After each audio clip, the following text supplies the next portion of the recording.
ಉದಯಗಿರಿಯಲ್ಲಿ ದಾಳಿ ಆಗಿದೆ. ಪೊಲೀಸರ ಮೇಲೇ ಪುನರ್ ದಾಳಿ ಮಾಡಿದ್ದಾರೆ. ಕಾನೂನು ಸುವ್ಯವಸ್ಥೆ ನೋಡಿ,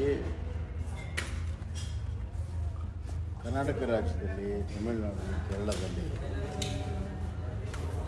ಒಂದು ವರ್ಗ, ಒಂದು ಸಂಘಟನೆ ನಮ್ಮ ದೇಶ ಮತ್ತು ಈ ವ್ಯವಸ್ಥೆನೇ ಚಾಲೆಂಜ್ ಮಾಡೋ ರೀತಿಯಲ್ಲಿ ಕಾರ್ಯಚಟುವಟಿಕೆಗಳಿದ್ದಾವೆ. ಅದರಲ್ಲಿ PFI ಬ್ಯಾನ್ ಆಗಿದೆ. ಆದರೂ ಕೂಡ ಆ ಸಂಸ್ಥೆಯ ಸದಸ್ಯರು ಬೇರೆ ಬೇರೆ ಹೆಸರಿನಲ್ಲಿ ಕಾರ್ಯಾಚರಣೆ ಮಾಡ್ತಾ ಇದ್ದಾರೆ.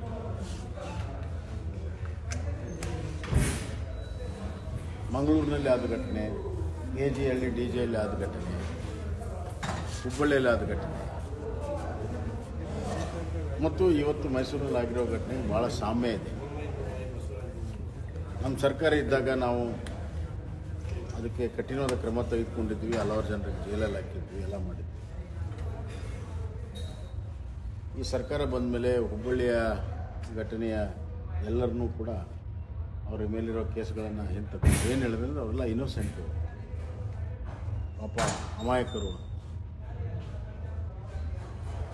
ವಿಡಿಯೋದಲ್ಲಿ ಸಿಕ್ಕು, CCTVಯಲ್ಲಿ ಸಿಕ್ಕು, ಸಾಕ್ಷ್ಯ ಪುರಾವೆ ಸಮೇತ ಮಾಡಿದಂಥ ಕೇಸುಗಳಿಗೆ ಇವರು ಅಮಾಯಕರು ಅಂತ ಬಿಟ್ಟರು. ಅದಕ್ಕೆ ಅದರಿಂದ ಪ್ರೋತ್ಸಾಹಗೊಂಡು ಅಂಥ ಎಲ್ಲ ಶಕ್ತಿಗಳು, ಎಲಿಮೆಂಟ್ಸು ಇವತ್ತು ಮತ್ತೆ ಪೊಲೀಸ್ ಸ್ಟೇಷನ್ ಮೇಲೆ ದಾಳಿ, ಪೊಲೀಸ್ ವೆಹಿಕಲ್ ಮೇಲೆ ದಾಳಿ, ಪೊಲೀಸ್ ಇನ್ಸ್ಪೆಕ್ಟರ್ ಸಮೇತವಾಗಿ ಎಲ್ಲರೂ ಗಾಯಗೊಂಡಿದ್ದಾರೆ.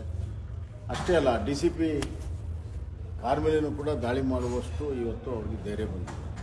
ಈ ಧೈರ್ಯ ಎಲ್ಲಿಂದ ಬರುತ್ತೆ? ಸರ್ಕಾರ ಯಾವುದೇ ಕ್ರಮ ತೆಗೆದುಕೊಳ್ಳಲ್ಲ ಮತ್ತು ರಾಜಕೀಯ ಲೀಡರ್ಗಳು ಕುಮ್ಮಕ್ಕಿದ್ದಾಗ ಮಾತ್ರ ಬರುತ್ತೆ. ಇದು ನೇರವಾಗಿ ಕಾಂಗ್ರೆಸ್ ಪಕ್ಷದ ಸರ್ಕಾರದ ಮೇಲೆ ದಾಳಿ. ಅದು ಸಿದ್ದರಾಮಯ್ಯವರ ಜಿಲ್ಲೆಯಲ್ಲಾಗಿದೆ. ಮುಖ್ಯಮಂತ್ರಿಗಳು ಇದನ್ನು ಎಷ್ಟು ಸೀರಿಯಸ್ ತೊಗೊಳ್ತಾರೋ, ಗಂಭೀರ ತೊಗೊಳ್ತಾರೋ, ಏನು ಆ್ಯಕ್ಷನ್ ತೊಗೊಳ್ತಾರೋ ನೋಡಬೇಕಾಗಿ. ಅವರು ಸಂವಿಧಾನ ಅಂತಂದು ಹೇಳ್ತಾರೆ, ರೂಲ್ ಆಫ್ ಲಾ ಅಂತ ಹೇಳ್ತಾರೆ.